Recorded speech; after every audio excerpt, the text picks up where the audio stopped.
तारणी, वसुधा मला नेहमी एक थेअरी सांगायची जी मला वाटतं तुझ्या नक्कीच कामी आहे.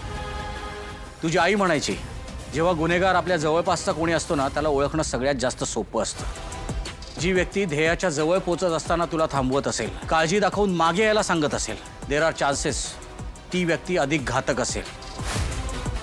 तू चक्रव्यूहात शिरशीलही, पण वसुधाचे हे शब्द तुला चक्रव्यूह भेदायला सुद्धा मदत करतील. मी ही गोष्ट कायम लक्षात ठेवेन आणि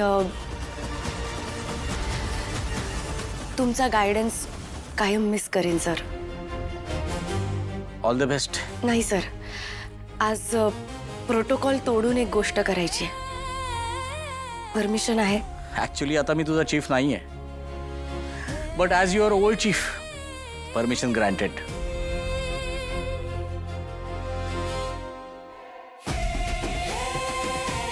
ऑल द बेस्ट तारिणी. भविष्यात तुला कधीही काहीही मदत लागली तर कधीही कॉन्टॅक्ट करू शकतेस. I am there for you 24/7. So officer Tarini, जय हिंद. जय हिंद सर.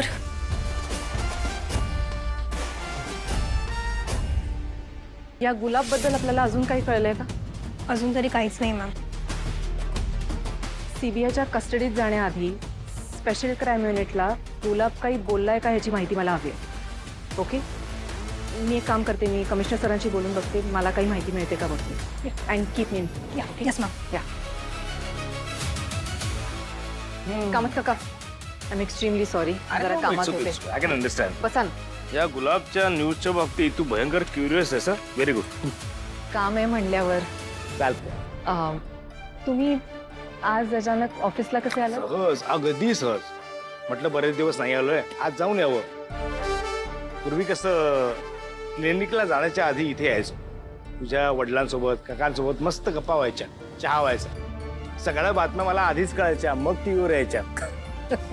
बाय द वे, तब्येत कशी आहे द्यायची? Better, much better. तुम्हाला खरं सांगू कामत काका, काल मला खूप भीती वाटली होती. का? नाही, कारण दया काकांना असं बघून मला जरा टेन्शन आलं होतं, पण आज त्यांनी खाल्लंय त्याच्यामुळे माझं टेन्शन जरा कमी झाले. And all thanks to you. झालं, पुन्हा थँक्स टू. अहो कामत काका, खरंच त्यांच्या तब्येतीची खूप काळजी वाटते मला.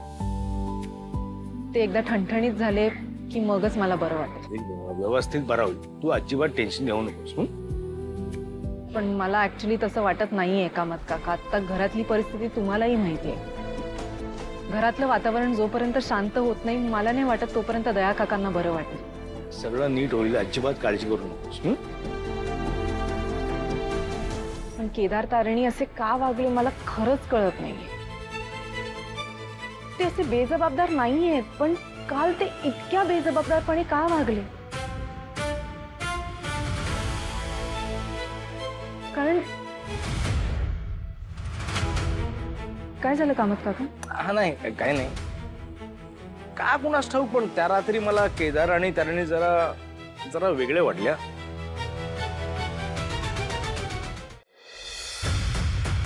कौशिकी त्या गुलाबचा विषय सोडत का नाहीये? झालं ना, मेला ना तो आता.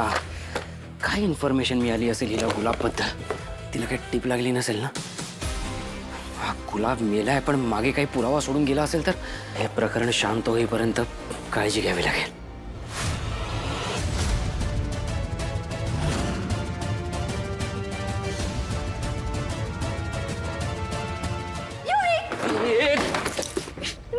मी मंद आहेस का ग निशी चोराशी? तुला काय म्हटलं होतं मी तुला? नको माझ्या अंगावर अशी भस्कन येत जाऊ. सगळं मी खरंच जाईन एक दिवस अटॅकने. युवी, असं नाही बोलायचं. स्वतःबद्दल नेहमी चांगलं बोलावं असं माझी मम्मा सांगते. मग वागावं कसं हे नाही शिकवलं मम्माने तुझ्या?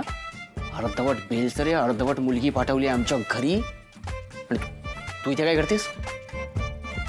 हा प्रश्न मी पण तुला विचारू शकते. तू इथे काय करतोयस? मी इथे काय करणार आहे? मी हे काय, हे कामासाठी आलो होतो. हे MNNच्या फाईल्स आहेत, या इनकम्प्लीट आहेत. तर मी म्हटलं जरा फाईल्स या कम्प्लीट करतो आणि कौशिकीताईला इम्प्रेस करतो जरा, असं म्हणून मी आलो होतो इथे. नक्की? नक्की म्हणजे तू काय संशय घेतेस माझ्या? हे तुझी जासूसी आहे ना तुझ्या डोक्यातनं बाहेर येते ना ती पटकन आत टाक. जासूसी नाही करत आहे मी, काळजीपोटी विचारते. हे बघ, आत्ता कुठे घरच्यांच्या मनातला तुझ्याबद्दलचा राग कमी होत चाललाय ना, पुन्हा असं काही करू नको. ए चल गप चल गप. मला नको शिकू कसं बघायचं कसं नाही ते. हे काय करतोय मी? सगळे इम्प्रेस करण्यासाठीच करतो ना, कौशिकीला घरातल्यांना. मला नको शिकूस तू. हे बघ युवी, लोकांचा विश्वास जिंकायचा असेल ना तर ही अशी चिडचिड करून नाही चालणार. अरे तू मला सांगतेस अर्ध्यापेक्षा जास्त वेळात तुझ्यामुळे अडकलोय मी.